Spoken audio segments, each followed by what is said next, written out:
The Galactic Council convened under the light of a dying star, its ancient halls humming with the energy of countless civilizations. Representatives from the most advanced species in the galaxy, beings who had transcended physical form, conquered entropy, and wielded technology indistinguishable from magic, faced an existential threat they could not comprehend.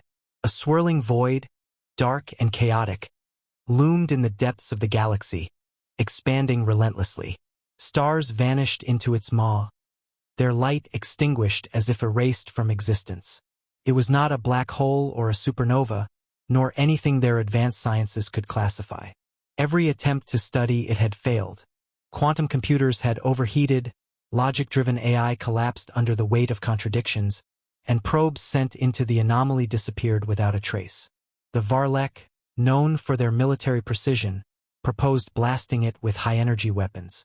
The Zaltrii dismissed this as futile. Their crystalline forms shimmered with disdain as one of them intoned, "Brute force is a primitive approach to a problem of such complexity." The Etherians, whose energy-based forms resonated with near-omniscient awareness, admitted their perception faltered before the anomaly. "It defies causality," one whispered, its ethereal voice reverberating through the chamber. The debate raged on, frustration mounting. Some advocated for abandoning the affected regions, accepting the loss of billions of lives as a necessary sacrifice. Others insisted there must be a solution, though none could agree on what it might be. Days turned into weeks, and the Council's efforts bore no fruit. Finally, a representative from a lesser-known species, a diminutive, amphibious being often overlooked in Council matters, hesitantly spoke up. "What of the humans?" It croaked, its voice barely audible over the din. The room fell silent. Humans. The word carried a mix of intrigue and derision. To the hyper-advanced species present, humans were a paradox. Technologically primitive yet infuriatingly resourceful. They lacked the telepathic clarity of the Etherians, the crystalline logic of the Zaltrii, or the martial discipline of the Varlek. And yet, their history was littered with improbable victories, their chaotic methods yielding results where more advanced species had failed. The humans? A Varlek general sneered, his scales glinting under the chamber's light. "You would entrust the fate of the galaxy to beings who still use combustion engines?" A Zaltrii diplomat interjected, their harmonic voice calm but firm. "And yet, their unpredictability is precisely why they may succeed where we have not. Humans excel at finding patterns, at navigating chaos. Perhaps their lack of logic is an advantage in a situation that defies logic itself." The Council erupted into arguments once more. Accusations of desperation and recklessness were hurled, but beneath the resistance lay a growing realization. They had no other options. After hours of deliberation, the decision was made. A summons was sent to Earth, a small, unremarkable planet on the galactic periphery. The Council watched in grim anticipation, their hopes pinned on the most unlikely saviors. If humans failed, the anomaly would consume them all. If they succeeded, it would be a testament to the galaxy's most unpredictable species. The human delegation arrived in a vessel dwarfed by the massive docking bays of the Galactic Council station. As the ship settled, a small group of figures emerged, their steps brisk, their faces marked by a mixture of curiosity and determination. Unlike the uniformed precision of the Varlek or the shimmering cohesion of the Zaltrii, the humans were a patchwork assembly. Scientists in white lab coats, a philosopher in casual wear, a musician cradling a strange instrument, an engineer lugging a heavy toolbox, and even an artist clutching a battered sketchpad. The Council observed them with a mix of skepticism and disdain. The Varlek general growled, "This rabble is supposed to solve the anomaly?" The humans seemed unimpressed by the sneers. One of them, a middle-aged woman with sharp eyes and a weathered face, stepped forward. "We're here to help. Show us what you've got." The humans were quickly ushered into the Council's grand chamber, where vast holograms of the anomaly filled the space. Data streams flickered in incomprehensible alien symbols, the galaxy's most advanced computations displayed in layers of complexity.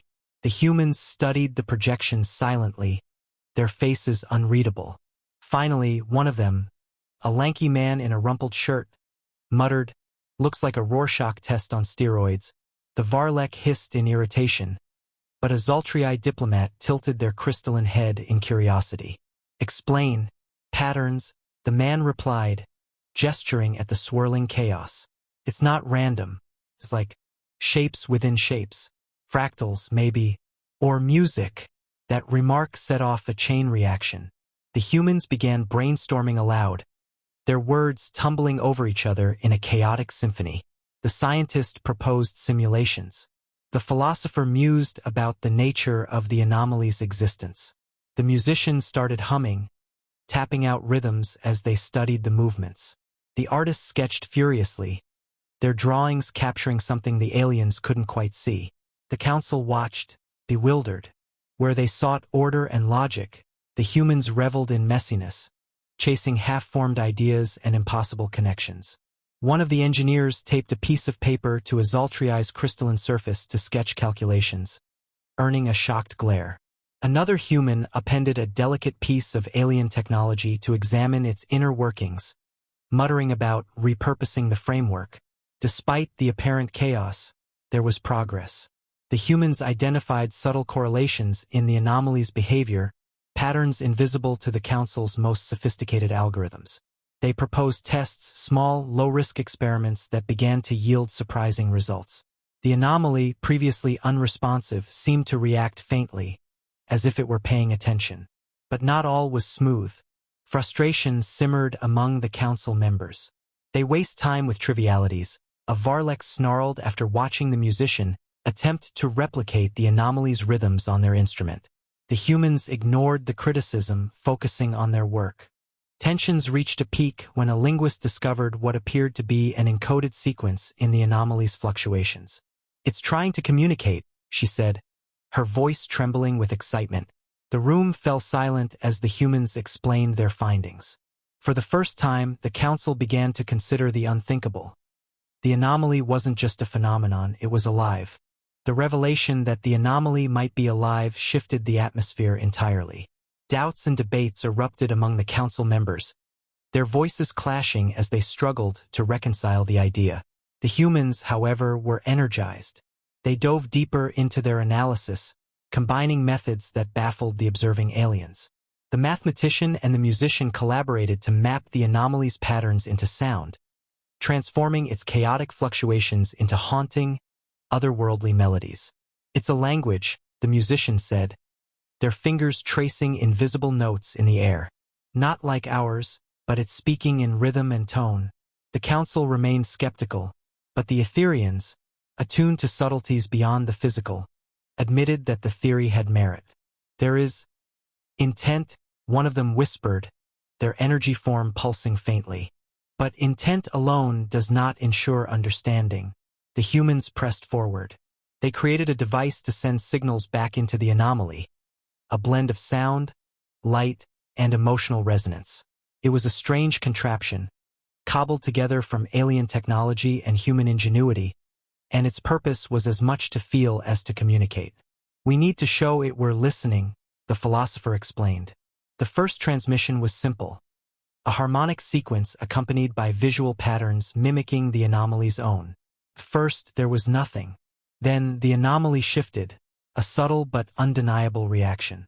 Its pulsations grew erratic, its swirling depths brightening momentarily before fading again. Encouraged, the humans continued, refining their signals and experimenting with different combinations. Each response from the anomaly grew more complex, as if it were testing them in return. Yet not all of its reactions were benign.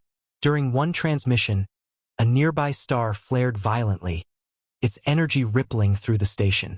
The Varlek immediately called for the experiment to end. "They're provoking it.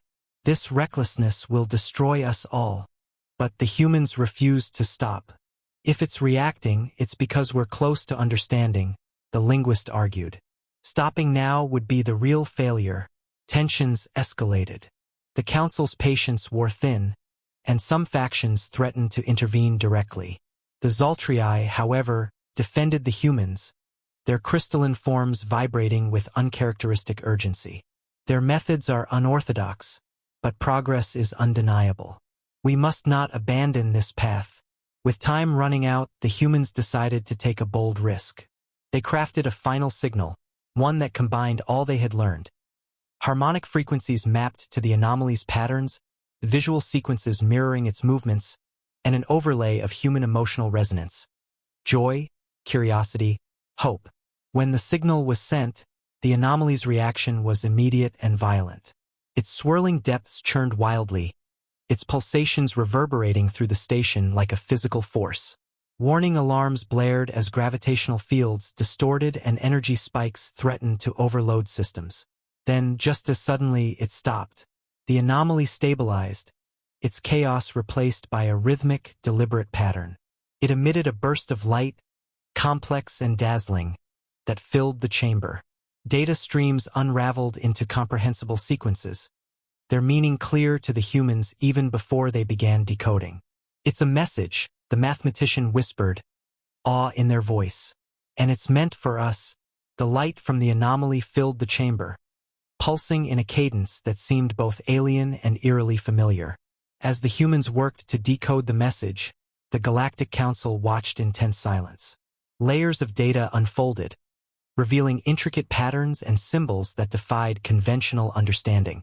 Yet, to the humans, it began to make sense. "It's not just a message," the linguist said, her voice trembling with realization.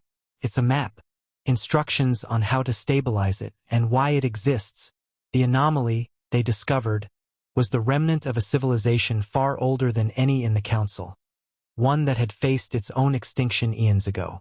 In their final moments, they had poured their essence into the anomaly, encoding their history, knowledge, and consciousness in a form that could outlast even the collapse of their stars. But the mechanism had decayed over time, destabilizing and threatening the galaxy it was meant to protect. The Council erupted into debate. The Varlek were suspicious. If it has the power to destroy, why should we trust it?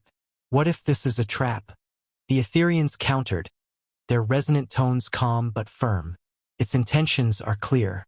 It seeks preservation, not destruction. The humans have proven this. The humans, undeterred by the discord, focused on the instructions. The process to stabilize the anomaly required a delicate synchronization of technologies and elements from multiple species. The engineer took the lead, delegating tasks with precision. "We need the Zaltriai's harmonic systems for the resonance core, the Varlek's military-grade energy stabilizers to anchor the field, and the Etherian's ability to manipulate subatomic structures." Reluctantly, the Council members complied, their mistrust overridden by the urgency of the situation. For the first time, the galaxy's greatest powers worked together under human guidance, pooling their strengths in a way they never had before. The operation began, a synchronized dance of technology and creativity. Humans worked alongside alien specialists, bridging gaps with ingenuity and improvisation. The musician fine-tuned the resonance signals, coaxing them into harmony with the anomaly's pulses. The engineer recalibrated stabilizers in real time, using nothing more than instinct and a roll of duct tape to bypass a critical malfunction. As the final sequence activated, the anomaly began to shift, its chaotic energy smoothed into graceful arcs, its pulsations synchronizing with the rhythms the humans had created. The station trembled, the surrounding space warped, and for a moment, it seemed as though the galaxy itself held its breath. Then silence. The anomaly stabilized, its swirling depths now a calm, luminous expanse.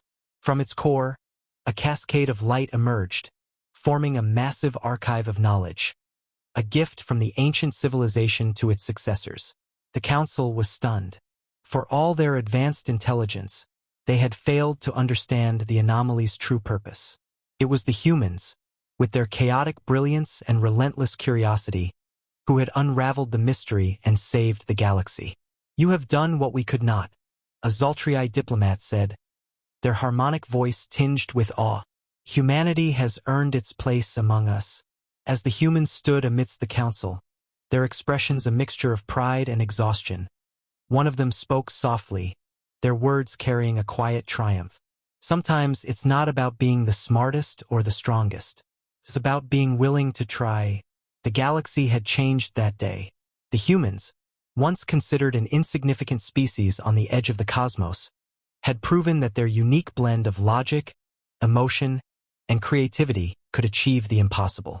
The Anomaly's light shone as a beacon of hope, and humanity's legacy began to ripple across the stars.